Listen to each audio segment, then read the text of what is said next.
আল্লাহ তাআলার উপর ভরসা রাখা বা তাওয়াক্কুল করা একটি গুরুত্বপূর্ণ ইসলামী ধারণা, যা কুরআনে বহুবার উল্লেখিত হয়েছে, কিন্তু বহুল প্রচলিত সুফিবাদে প্রায়শই এটি ভুলভাবে অনুধাবিত হয়।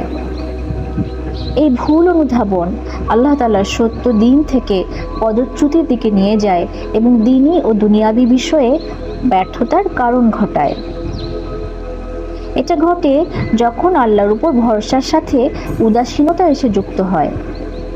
আল্লাহর উপর তাওয়াক্কুলের নামে অনেক লোক, যারা নিজেদেরকে সুফি দাবি করেছেন, ইতিহাসের এক কালো অধ্যায়ে তারা বেছে নিয়েছিলেন আলস্য, ভিক্ষাবৃত্তি আর অপদার্থতা।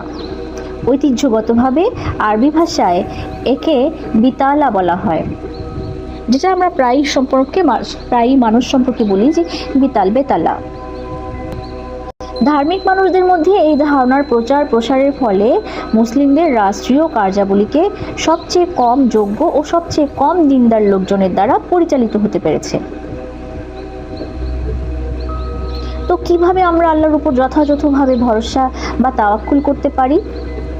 ইবনে আতা উপদেশ দিয়েছেন, উদ্বেগ বা তাদবির থেকে নিজেকে রক্ষা করো, কেননা কেউ একজন ইতিমধ্যেই তোমার কার্যাবলী তত্ত্বাবধান করছেন তোমার পক্ষ থেকে। এখানে তাদবির অর্থ কি? আরবি ভাষায় তাদবির মানে হলো কাজের ফলাফল নিয়ে চিন্তিত হওয়া।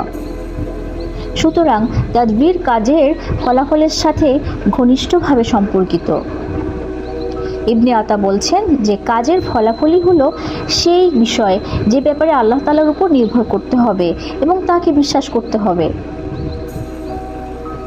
আল্লাহ বলেছেন, অতঃপর যখন আপনি একটি কর্মাবলীর ব্যাপারে সিদ্ধান্ত নিয়ে ফেলেন, আপনার আস্থা স্থাপন করুন আল্লাহর উপর, কেননা নিশ্চয়ই আল্লাহ ভালোবাসেন তাদেরকে যারা তার উপর আস্থা রাখে।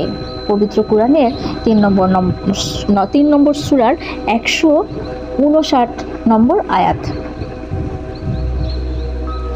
আল্লাহর উপরই এরপর বিশ্বাসীরা তাদের আস্থা স্থাপন করুক।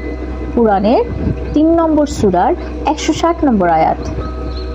তারা জবাবে বলল, আমাদের জন্য আল্লাহই যথেষ্ট, আর অভিভাবক হিসেবে তিনি কতই না শ্রেষ্ঠ। কুরআনের 3 নম্বর সূরার 173 নম্বর আয়াত।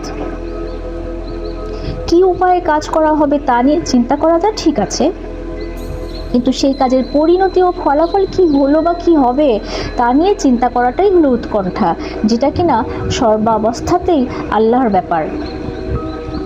একজন বিশ্বাসী লক্ষ্য অর্জনের জন্য কঠোর পরিশ্রম করে এবং আল্লাহর উপর নির্ভর করে। সবকিছু নিয়ন্ত্রণে রয়েছেন কেবলমাত্র আল্লাহ তাআলা।